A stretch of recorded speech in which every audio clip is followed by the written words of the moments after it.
नमस्कार, आदाब, सत श्री अकाल। मैं सुप्रिया आप सबका स्वागत करती हूँ डेली करंट अफेयर्स की क्लास में।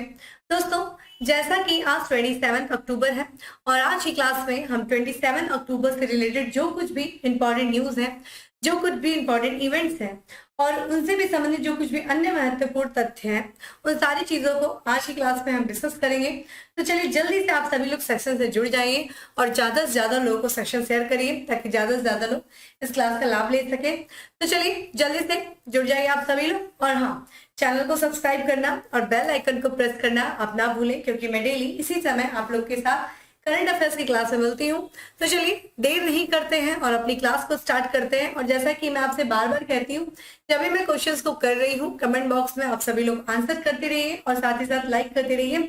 चलिए आते हैं आज के सबसे पहले प्रश्न पे। और हमारा आज का सबसे पहला क्वेश्चन है कि हाल ही में किस देश ने भारतीय सरसों की प्रजाति ब्रासिका जेनेसिया की व्यावसायिक खेती को मंजूरी दिया है? यहाँ पे ध्यान रखिएगा, कॉमर्शियल फार्मिंग की बात की जा रही है और ये एक भारतीय सरसों की प्रजाति है ब्रासिका जेनेसिया। उसकी व्यावसायिक खेती को मंजूरी देने वाला कौन सा देश है? न्यूजीलैंड, ऑस्ट्रेलिया, जापान या फिर चीन? देखिए, इस तरह के प्रश्न जो है हमारे जो है सिविल सर्विसेज के एग्जाम में, स्टेट पीसीएस के एग्जाम में जरूर पूछे जाते हैं, इसलिए ये इंपॉर्टेंट अपने आप में, ये जो क्वेश्चंस हैं ये अपने आप में काफी ज्यादा इंपॉर्टेंट है। ठीक है, तो इसका जो करेक्ट आंसर है दोस्तों वो है बी, यानी कि ऑस्ट्रेलिया में जो है भारतीय सरसों की प्रजाति है ब्रासिका जेनेसिया, उसकी कॉमर्शियल फार्मिंग को जो है वहां पे स्वीकृति मिली है। आइए थोड़ा सा इसके बारे में जान लेते हैं क्या है ये। तो ऑस्ट्रेलिया की जो office of gene technology regulator है, ठीक है, ये रेगुलेट करती है जितने भी जो जीएम फसलें हैं उनको, उससे शाकनाशी सहिष्णु यानी कि जो हर्बिसाइड से टॉलरेंट जेनेटिकली मॉडिफाइड भारतीय सरसों की प्रजाति है ब्रासिका जेनेसिया की कॉमर्शियल एग्रीकल्चर यानी कि व्यावसायिक खेती को मंजूरी दे दिया। ठीक है, ध्यान रखिएगा, ये जेनेटिकली मॉडिफाइड सरसों की प्रजाति है ब्रासिका जेनेसिया और इसकी कॉमर्शियल जो है एग्रीकल्चर को मंजूरी दिया है। किसने? ऑस्ट्रेलिया ने दिया है। और जैसा कि वैज्ञानिकों का यह मानना है कि शायद ये पहली बार ऐसा हो रहा है कि किसी भारतीय सरसों की जो जेनेटिकली मॉडिफाइड किस्म है उसको कहीं भी दुनिया में जो है कॉमर्शियली एक तरीके से व्यावसायिक खेती की स्वीकृति मिली है। देखिए, व्यावसायिक खेती क्या है? ऐसी खेती जो व्यवसाय के लिए या फिर लाभ के लिए किया जाता है। ठीक है, यानी कि एक तरीके से जो फसलों का उत्पादन होता है उसका व्यापार करने के लिए या फिर नगद लाभ करने के लिए किया जाता है। और कॉमर्शियल जो खेती होती है, जो एग्रीकल्चर होता है, उसमें हाई प्रोडक्शन के लिए ध्यान रखिएगा, हाई प्रोडक्शन के लिए जो इनपुट दिया जाता है वो काफी अच्छे इनपुट दिए जाते हैं, जैसे कि अच्छे बीज डाले जाते हैं, उसमें अच्छी खादें डाली जाती हैं जिससे कि काफी ज्यादा हाई प्रोडक्शन हो। और इसी कारण से जो एग्रीकल्चर फार्मिंग है उसको हम एग्री बिजनेस के भी नाम से जानते हैं। ध्यान रखिएगा, एग्री बिजनेस यानी कि एग्रीकल्चर बिजनेस के लिए। ठीक है, ये चीज ध्यान रखिएगा। इसके पहले भी एक जीएम कैलोना थी, ठीक है, कैनोला, ये भी ध्यान रखिएगा, ये भी एक सरसों की ही प्रजाति है यानी कि जेनेटिकली मॉडिफाइड कैनोला। इसके बारे में देखा जाए तो 2003 से ऑस्ट्रेलिया में बड़े पैमाने पर पहले से ही स्वीकृति इसकी जो कृषि की जा रही है इसके, और ये समशीतोष्ण प्रजाति, ध्यान रखिएगा, कैलोना जो है ये सरसों की समशीतोष्ण प्रजाति है। और इसमें देखा जाए ये इसकी जो कृषि है यानी कि इसकी जो खेती है जीएम कैलोना की 1996 से देखा जाए कनाडा में, अमेरिका में, ऑस्ट्रेलिया में और भी कई देशों में इसकी खेती की जा रही है। और कैलोना की बात करें जो कि कैनोला ब्रासिका नेपस शायद एकमात्र ऐसे अनुवांशिक रूप से संशोधित सरसों की किस्म है जिसे व्यावसायिक उपयोग के लिए मंजूरी दी गई थी। ठीक है, ध्यान रखिएगा। और ऑस्ट्रेलिया में अभी जो है न्यू जो है जो सरसों की नई प्रजाति ब्रासिका जेनेसिया को कॉमर्शियली एग्रीकल्चर के लिए जो है मंजूरी दी गई है। इसके पहले देखा जाए तो ये भी किसी अन्य देश में कैनोला को व्यावसायिक उपयोग के लिए मंजूरी दिया गया था। ठीक है, ध्यान रखिएगा, जीएम यानी कि जेनेटिकली मॉडिफाइड कैनोला जो है ये भी किसकी प्रजाति? ये भी सरसों की प्रजाति, ये भी चीज ध्यान रखिएगा। ठीक है, चूंकि बात कर रहे हैं हम ऑस्ट्रेलिया की, तो देखिए ऑस्ट्रेलिया के बारे में बात किया जाए तो ये देखिए आपका ऑस्ट्रेलिया का ये मैप खुला हुआ है। और ध्यान रखिएगा ये फिजिकल मैप नहीं है, ये फिजिकल मैप खुला हुआ है, पॉलिटिकल नहीं है, क्योंकि इसमें कुछ ऐसे डेजर्ट्स वगैरह है, रेगिस्तान है और भी कुछ अन्य महत्वपूर्ण तथ्य है जो ऑस्ट्रेलिया से ज्यादातर पूछे जाते हैं। तो जैसा कि आप सामने देख रहे हैं ऑस्ट्रेलिया, जिसकी राजधानी देखिए दोस्तों क्या है, ये है ऑस्ट्रेलिया की राजधानी दोस्तों कैनबरा है। बहुत से लोग मेलबर्न भी बोलते हैं, सिडनी भी बहुत से लोग जानते हैं, लेकिन ध्यान रखिएगा ऑस्ट्रेलिया की राजधानी कैनबरा है, जो कि ऑस्ट्रेलिया के पूर्वी तट यानी कि आप यहाँ पे देख सकते हैं ये यहाँ पे स्थित है। और इसकी जो करेंसी है यानी कि मुद्रा की बात करें तो ऑस्ट्रेलियाई डॉलर जो है वह यहाँ की करेंसी है। और यहाँ की जो प्रेजेंट में जो प्राइम मिनिस्टर है वो है एंथनी अल्बनीज, ठीक है, एंथनी अल्बनीज जो है यहाँ के प्रेजेंट जो है प्रधानमंत्री हैं। क्योंकि यहाँ पे बहुत सारे डेजर्ट हैं जो कि पूछे जाते हैं, तो ऑस्ट्रेलिया का जो सबसे बड़ा जो है डेजर्ट है वो ध्यान रखेगा, वो ग्रेट विक्टोरिया डेजर्ट है। इसके अलावा देखा जाए तो यहाँ पे हमें सिम्पसन डेजर्ट देखने को मिल रहा है, गिब्सन डेजर्ट देखने को मिल रहा है, ठीक है, यहाँ पे तनामी डेजर्ट देखने को मिलता है, ग्रेट सैंडी डेजर्ट जो है वो देखने को मिलता है। और सबसे इंपॉर्टेंट चीज जो है ग्रेट बैरियर रीफ जो है, ध्यान रखेगा, ये भी ऑस्ट्रेलिया के पूर्वी तट पे स्थित है, ग्रेट बैरियर रीफ, ठीक है, ये चीज ध्यान रखेगा। विश्व की सबसे ऊंची कहते हैं मूंगा दीवार जो है वो कहाँ पे है, वो भी ऑस्ट्रेलिया में स्थित है, ये चीज ध्यान रखिएगा। यहाँ पे हमें देखिए, यहाँ पे कारपेंट्रिया का जो गल्फ ऑफ कारपेंट्रिया है वो भी जो है ऑस्ट्रेलिया के पास में स्थित है, ध्यान रखिएगा, ठीक है, कैप ऑफ पेनिसुला वो भी। और यहाँ पे हमें यहाँ पे देखने को मिला, सबसे दक्षिण में जाएंगे तो यहाँ पे हमें बास स्ट्रेट देखने को मिलता है जो तस्मानिया ऑस्ट्रेलिया के बीच में स्थित है, ठीक है, ये चीज भी ध्यान रखिएगा, ठीक है। तो ये कुछ ऑस्ट्रेलिया से संबंधित कुछ डिजर्ट से, और यहाँ पे हमें ग्रेट बैरियर रीफ देखने को मिल रहा है जो कि लगातार हमारे एग्जाम में पूछा गया है, ठीक है। चलिए आते हैं आज के अगले प्रश्न पे, और अगला प्रश्न अपने आप में काफी इंपॉर्टेंट है, जियोपॉलिटिकल से भी रिलेटेड है, ठीक है। और यहाँ पे जो है, निम्नलिखित में से किस देश ने यरूशलेम को इजराइल की राजधानी के रूप में मान्यता वापस ले ली? देखिए, अभी कोई देश था जो इजराइल की जो राजधानी, जिसको इजराइल हमेशा अपनी राजधानी बोलता है, यरूशलेम को, उसको जो है मान्यता इस देश ने दिया था, लेकिन अभी हाल फिलहाल में उस देश ने इस मान्यता को वापस ले लिया, ठीक है। वर्तमान में जो देखा जाए, जो इजराइल की जो राजधानी वैसे तल अवीव है, लेकिन इजराइल हमेशा दावा करता है कि यरूशलेम जो है उसकी राजधानी है, जिसको अमेरिका ने भी समर्थन किया था, मान्यता दिया था। अब ये कौन सा देश है जिसने अपनी मान्यता को वापस ले लिया? फ्रांस, ऑस्ट्रेलिया, माफ करिए, भारत, ऑस्ट्रेलिया या फिर जर्मनी। तो आज का जो करेक्ट आंसर है दोस्तों वो है ऑस्ट्रेलिया। देखिए, फिर से ऑस्ट्रेलिया जो है न्यूज में रहा है। ऑस्ट्रेलिया की जो वर्तमान सरकार है उसने इजराइल की जो राजधानी यरूशलेम को जो मान्यता दिया था, उस मान्यता को वापस ले लिया है, ठीक है, इजराइल की जो वर्तमान सरकार है। और ये मान्यता जो पहले की सरकार थी उसने मान्यता ये दी थी 2018 के समय में। यहाँ पे जो वर्तमान जो राजधानी है उस पर सहमति व्यक्त किया है किसने? ऑस्ट्रेलिया ने।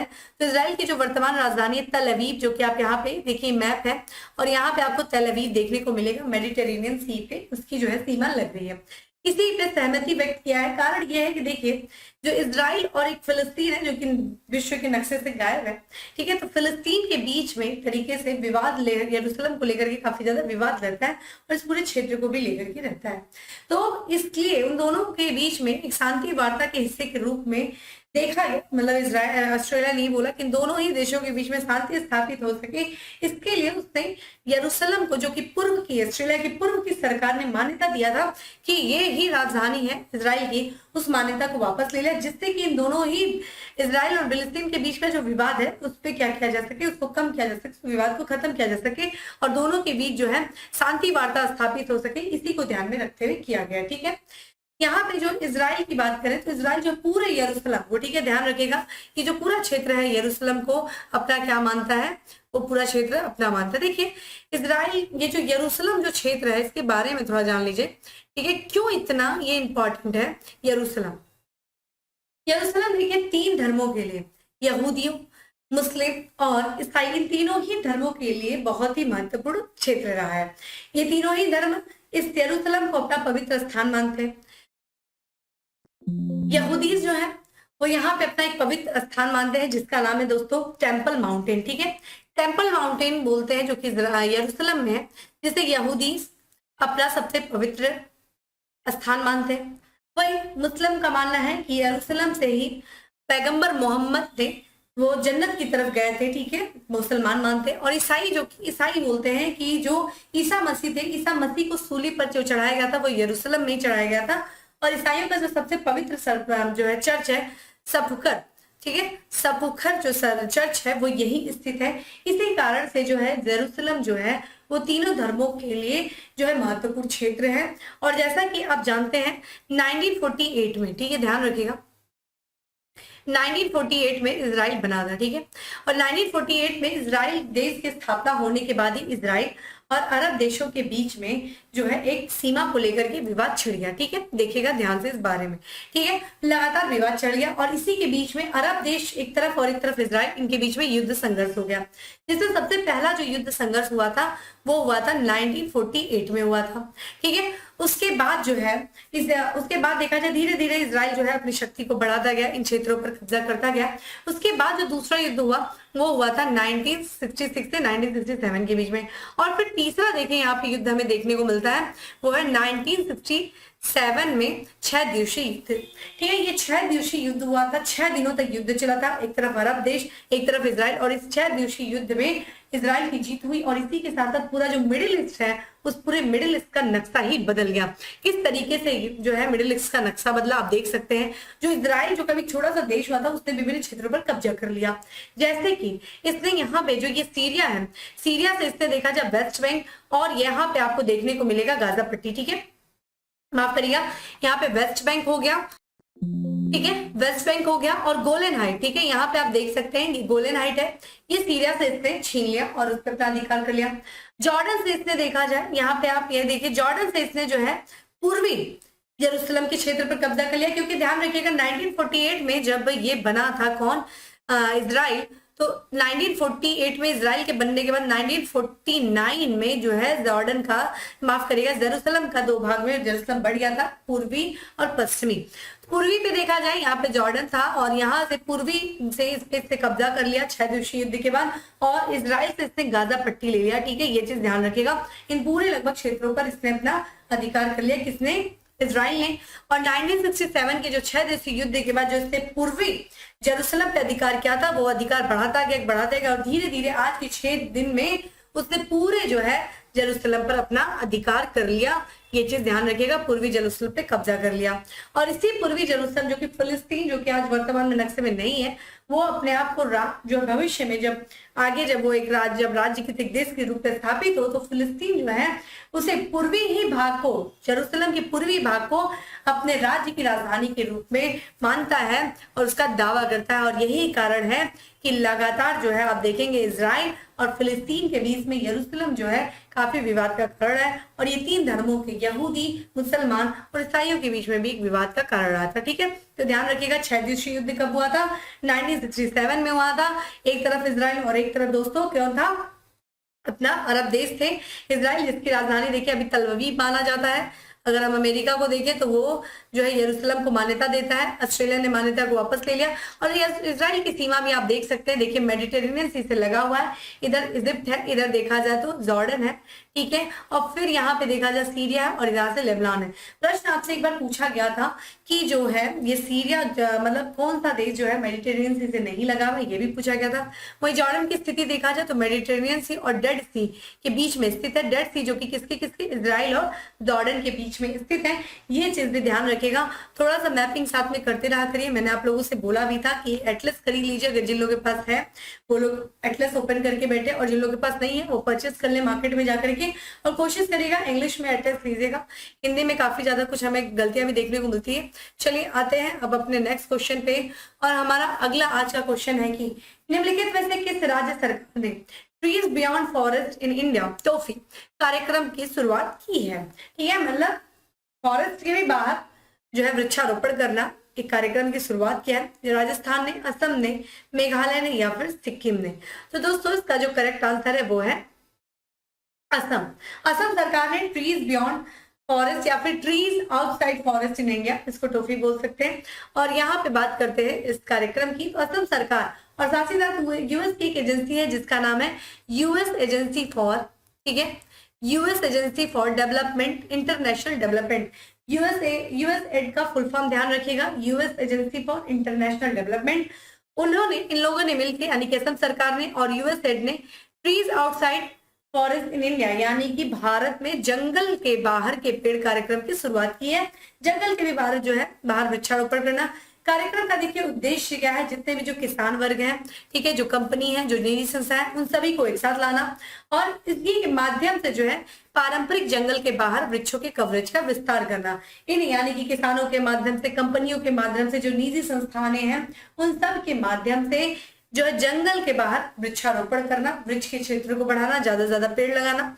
यह कार्यक्रम देखिए एक तो कार्बन पृथक्करण को बढ़ावा देगा, ठीक है, जो कार्बन उत्सर्जन हो रहा है, कार्बन उत्सर्जन को कम करेगा। आपको पता है जितना ज्यादा पेड़ लगेगा उतना ही ज्यादा कार्बन का जो है जो उत्सर्जन होता है, कार्बन यानी कि कार्बन कम होंगे, वही बात करें स्थानीय समुदाय का समर्थन करने में, कृषि की जलवायु लचीलापन को मजबूत करने का प्रयास करेगा। इस सब से क्या होगा कि जो वैश्विक जलवायु परिवर्तन संबंध है उनको और साथ ही साथ अनुकूल लक्ष्यों को प्राप्त करने में ये कार्यक्रम जो है समर्थन कर सकेगा। क्योंकि असम राज्य के भी अलावा असम में जो है, असम की बात करें तो देखिए तोहफी कार्यक्रम के तहत देखा जाए इसमें 25 मिलियन तक का आवंटन करेगा असम, ठीक है। तो इसमें जो है यूएस एड जो है वो क्या करेगा कि $25 मिलियन का आवंटन करेगा, ठीक है। कौन? ये यूएस एड, ठीक है। और इसके अलावा भी जो है 6 राज्य हैं जहां पे ये क्या जो है 25 मिलियन का आवंटन किया जाता है टोफी कार्यक्रम के साथ। और आंध्र प्रदेश है, हरियाणा है, उड़ीसा, राजस्थान है और तमिलनाडु, उत्तर प्रदेश, ध्यान रखिएगा उत्तर प्रदेश भी शामिल है। तो $25 मिलियन का आवंटन किया जाएगा असम में, जिससे कि जो है जंगल के भी बाहर जो है पेड़ों का वृक्षारोपण किया जा सके, ठीक है। ये चीज ध्यान रखिएगा और इसका फुल फॉर्म भी ध्यान रखिएगा और ये भी ध्यान रखिएगा tree outside forest in India कार्यक्रम क्या है, ठीक है। चलते हैं अब अपने अगले प्रश्न पे और आज का हमारा अगला प्रश्न है तो काफी इंपॉर्टेंट है। हाल ही में T113 नामक एक बाघ को रणथंभौर टाइगर रिजर्व से किस टाइगर रिजर्व में स्थानांतरित किया गया है? तो बाघों की बढ़ती संख्या के कारण एक टाइगर रिजर्व से दूसरे टाइगर यानी कि रणथंभौर टाइगर रिजर्व में एक बाघ को स्थानांतरित किया गया है। और ये कौन सा टाइगर रिजर्व है जहां से इसको स्थानांतरित किया गया? तो कहा किया गया? तो Sariska tiger reserve, Mukundra hills tiger reserve, Ramgarh Vishdhari वन्यजीव अभयारण्य या फिर कमलंग टाइगर रिजर्व। तो दोस्तों जो इसका आंसर हो जाएगा वो है ए, ठीक है। यानी कि सरिस्का टाइगर रिजर्व में स्थानांतरित किया गया है T113 नामक बाघ को। कहां से? Ranthambore tiger reserve. देखिए रणथंभौर टाइगर रिजर्व जो है यहाँ पे ये सब राजस्थान में, ठीक है। राजस्थान में ध्यान रखिएगा, राजस्थान में वर्तमान में चार टाइगर रिजर्व है। एक आपका रणथंभौर टाइगर रिजर्व, दूसरा देखा जाए सरिस्का टाइगर रिजर्व, तीसरा देखा जाए मुकुंदरा हिल्स टाइगर रिजर्व और अभी जो नया हाल फिलहाल में 52वां भारत का 52वां टाइगर रिजर्व और राजस्थान का चौथा टाइगर रिजर्व जो बना है वो बना है रामगढ़ विषधारी वन्यजीव अभयारण्य। ये तीनों ही यानी कि ये चारों जो है वो राजस्थान में है और ये कमलंग टाइगर रिजर्व जो कि अरुणाचल प्रदेश में, ध्यान रखिएगा। आइए थोड़ा सा इसके बारे में भी बात कर लेते हैं कि जो सरिस्का में जो बाघों की आबादी काफी ज्यादा, जो राजस्थान का जो सरिस्का टाइगर रिजर्व है वहां पे काफी ज्यादा बाघों की आबादी बढ़ गई थी, जिसकी वजह से 16 अक्टूबर यानी कि इसी मंथ में रणथंभौर टाइगर रिजर्व से सरिस्का टाइगर रिजर्व एक बाघ को हस्तांतरित कर दिया गया है, ठीक है। आप करिएगा यहाँ पे बढ़ाने के उद्देश्य से, ठीक है। जो सरिस्का टाइगर रिजर्व है बाघों को बढ़ाने के उद्देश्य से ऐसा किया गया। हस्तांतरण के समय जो है हमें ऐसा हुआ कि सरिस्का में अधिकांश नर और मादा बाघ वृद्धि हो सके, ठीक है। अगर हम बात करते हैं जो पहला पुनर्वास किया गया था भारत में बाघों का वर्ष 2008 में किया गया था। कहाँ पे किया गया था? सरिस्का में ही किया गया था, ठीक है। ध्यान रखिएगा सरिस्का में ही किया गया था। अगर हम बात करते हैं टाइगरों को, देखिए टाइगरों की संख्या को बढ़ाने के लिए सरकार द्वारा बहुत सारे जो है कार्यक्रम चलाए गए थे। उसमें से हम सबसे इंपॉर्टेंट जो बात करते हैं वो बात करते हैं 1973 का, ठीक है। क्या आया था दोस्तों? प्रोजेक्ट टाइगर आया था, ठीक है। 1973 में प्रोजेक्ट टाइगर आया था। प्रोजेक्ट टाइगर, ध्यान रखिएगा इस सब के बारे में हम लोगों ने बात किया है। प्रोजेक्ट टाइगर आया था 1973 में, ठीक है। और इसके माध्यम से है जो बाघों की संख्या को बढ़ाने की बात की गई थी। सर्वाधिक बाघों वाला जो देश है वो भारत है और भारत में वर्तमान में अगर बाघ जनगणना देखें तो देखा जाए वर्ष 2018, ठीक है, 4 सालों के अंतराल पे आता है। अभी वर्ष 2018 की जनगणना के हिसाब से देखा जाए तो बाघों की संख्या 2967 है, जिसमें से 206, ठीक है, ध्यान रखिएगा यहाँ पे, ठीक है, यहाँ पे 526 बाघों के साथ, ठीक है, 526 बाघों के साथ जो सर्वाधिक बाघों वाला जो राज्य है वो है मध्य प्रदेश, ठीक है। 526 बाघ है, इसको हम टाइगर स्टेट भी कहते हैं। और दूसरे नंबर पे हमें कर्नाटक देखने को मिलता है 524 बाघों के साथ, ठीक है, सर्वाधिक संख्या। वर्तमान में अगर हम बाघों की बात करें कि कितने जो है टाइगर रिजर्व है तो 53 है, जिसमें से सबसे जो नया बना है वो है गुरु घासीदास जो है टाइगर रिजर्व, जो कि छत्तीसगढ़ में ये बना था। तो ये महत्वपूर्ण कुछ टाइगर से यानी कि बाघों से संबंधित कुछ महत्वपूर्ण तथ्य हैं जो हमारे एग्जाम के लिए काफी ज्यादा इंपॉर्टेंट है, ठीक है। अब मुझे कमेंट बॉक्स में आंसर करिए कि भारत का लार्जेस्ट जो है टाइगर रिजर्व, सबसे बड़ा टाइगर रिजर्व कौन सा है, किस राज्य में स्थित है और जो है विश्व बाघ दिवस किस वर्ष मनाया जाता है, उसकी शुरुआत कब की गई थी, ये मुझे कमेंट बॉक्स में आंसर करें। आते हैं हम अपने अगले प्रश्न पे और आज का हमारा अगला प्रश्न है कि अक्टूबर 2022 में किस संस्था ने परम कामरूप कंप्यूटर सुपर कंप्यूटर और समीर प्रयोगशाला यानी कि लेबोरेटरीज का उद्घाटन किया गया है। किस संस्था में? आईआईटी दिल्ली में, आईआईटी मद्रास में, आईआईटी कानपुर में या फिर आईआईटी गुवाहाटी में। देखिए, जिन लोगों को ये पता होगा कि कामरूप जो है वो किस राज्य का पुराना नाम है, या फिर अगर आप लोगों ने प्राचीन भारत पढ़ा होगा तो कामरूप जो है अक्सर पढ़ने को मिलता है, तो वो बच्चे फटाक से आंसर कर लेंगे। तो देखिए, अगर हम बात करते हैं देखिए किसकी, यहाँ पे जो करेक्ट आंसर है दोस्तों वो है आईआईटी गुवाहाटी। और गुवाहाटी किसकी राजधानी? असम की राजधानी। और असम का ही पुराना नाम दोस्तों क्या था? कामरूप। तो कुछ देखिए, कभी कभी हम इन सब चीजों को भी पकड़ के आंसर कर लेते हैं, आते हैं, इसके तथ्यों को भी देख लेते हैं। तो जो अभी वर्तमान जो है राष्ट्रपति द्रौपदी मुर्मू, उन्होंने 13 अक्टूबर 2022 को आईआईटी गुवाहाटी में उच्च विकास वाले माइक्रोवेव घटकों के डिजाइन और विकास के लिए सुपर कंप्यूटर सुविधा परम कामरूप और समीर प्रयोगशाला का उद्घाटन किया है। ठीक है, ध्यान रखिएगा, ये आप इसकी तस्वीर दे सकते हैं। इसकी खासियत की बात करें दोस्तों, तो जो परम कामरूप है वो राष्ट्रीय सुपर कंप्यूटिंग मिशन के तहत स्थापित एक अत्याधुनिक कंप्यूटर है। ठीक है, किस मिशन के तहत स्थापित किया गया था? राष्ट्रीय सुपर कंप्यूटिंग मिशन। इसमें जो है ये जब स्थापित किया गया सुपर कंप्यूटर से, तो देखिए गुवाहाटी जो आईआईटी गुवाहाटी है उसको क्या क्या सुविधा मिल सकेगी। तो इस सुविधा से देखा जाए, आईआईटी गुवाहाटी मौसम जलवायु के बारे में, मशीन लर्निंग, जैव सूचना विज्ञान, डेटा साइंस आदि पर शोध करने में सक्षम होगा। वही हम समीर प्रयोगशाला की बात करें तो ये वैज्ञानिकों को उच्च शक्ति वाले माइक्रोवेव इंजीनियरिंग के विभिन्न क्षेत्रों में अनुसंधान विकास गतिविधियों को अंजाम देने के लिए एक मंच प्रदान कर सकेगा। तो ये कुछ महत्वपूर्ण तथ्य थे किससे? जो परम कामरूप सुपर कंप्यूटर और समीर। कहाँ पे? आईआईटी गुवाहाटी। गुवाहाटी असम, असम की राजधानी दोस्तों गुवाहाटी, ध्यान रखिएगा। उसी को हम पहले किस नाम से जानते थे? कामरूप। चलिए आप मुझे बताइए कि वर्तमान में कितने जो है राष्ट्रीय उद्यान जो है वो स्थित है असम में। ठीक है, कितने राष्ट्रीय उद्यान है, और राष्ट्रीय उद्यानों के मामले में असम का कौन सा स्थान आता है, और सर्वाधिक राष्ट्रीय उद्यान वाला राज्य कौन सा है, ये मुझे कमेंट बॉक्स में आंसर करिए।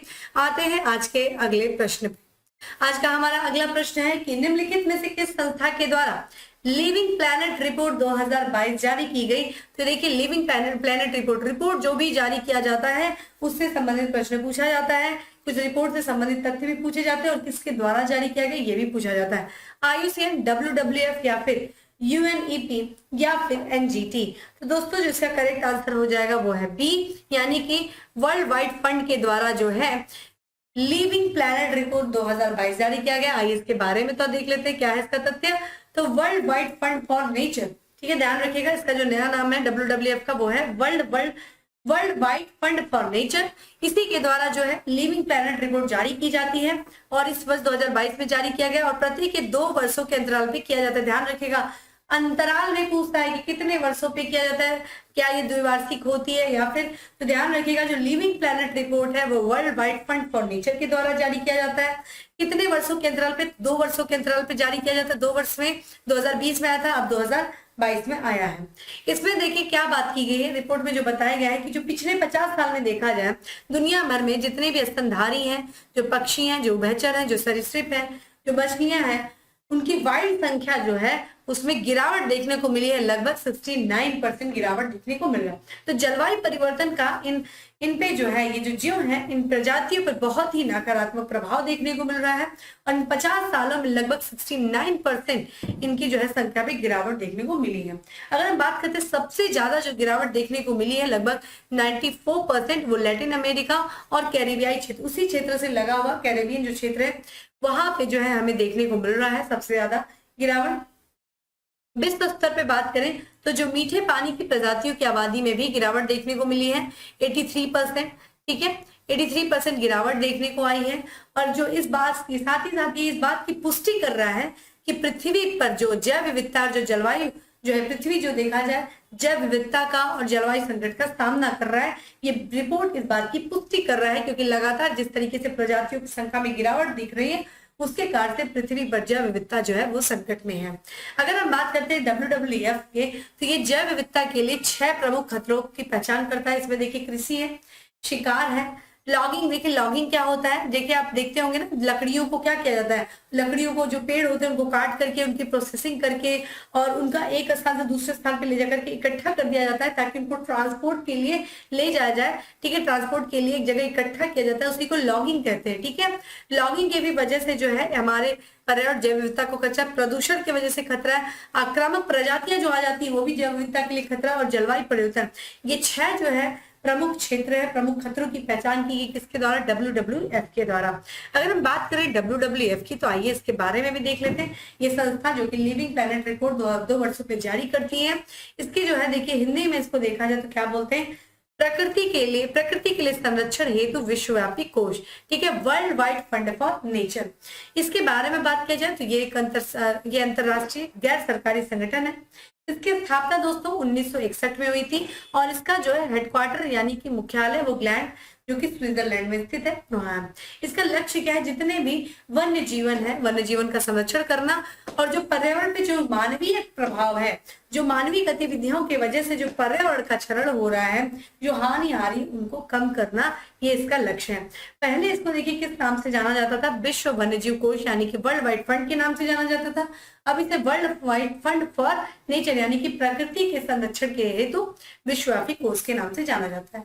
ये कई तरह की रिपोर्ट जारी करता है जिसमें हम अभी देखें लिविंग प्लैनेट रिपोर्ट, दूसरा लिविंग प्लैनेट इंडेक्स, ठीक है, ध्यान रखिएगा इंडेक्स है, और इकोलॉजिकल फुटप्रिंट कैलकुलेशन जो है रिपोर्ट ये जारी करता है कौन, WWF। तो ये WWF से रिलेटेड कुछ महत्वपूर्ण तथ्य थे। अब आते हैं हम अपने अगले प्रश्न पे।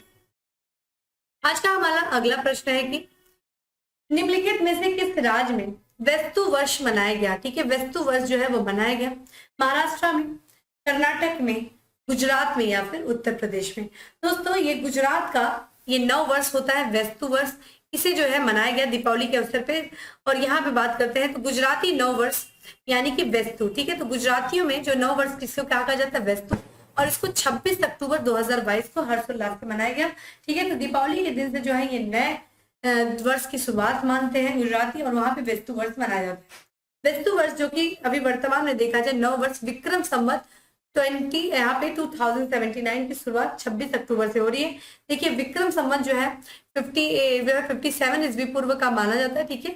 और जब भी हम विक्रम संवत निकालते हैं तो जो वर्तमान की जो तिथि रहती है, जो वर्ष रहता है, ध्यान रखिएगा, उससे हम 57 जोड़ देते हैं। तो चूंकि आप जानते हैं 2022 प्रेजेंट टाइम में चल रहा है, तो विक्रम संवत को निकालने के लिए हम क्या करते हैं, उसमें 57 जोड़ देते हैं, तो कितना आ जाएगा 2079। तो वर्तमान का जो समय चल रहा है वो विक्रम संवत के अनुसार देखा जाए तो 2079 चल रहा है। और यहीं से जो है 2079 की शुरुआत कहाँ से मान रहे हैं, 26 अक्टूबर से मान रहे हैं। ये गुजराती जो है नया साल के दिन जो है यानी दीपावली के एक दिन बाद ही नया वर्ष मनाते हैं।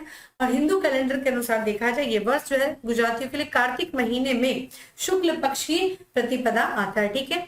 तो हम बात करें चूंकि गुजरात के बारे में, तो आइए गुजरात से संबंधित कुछ अन्य तथ्यों को भी देख लें।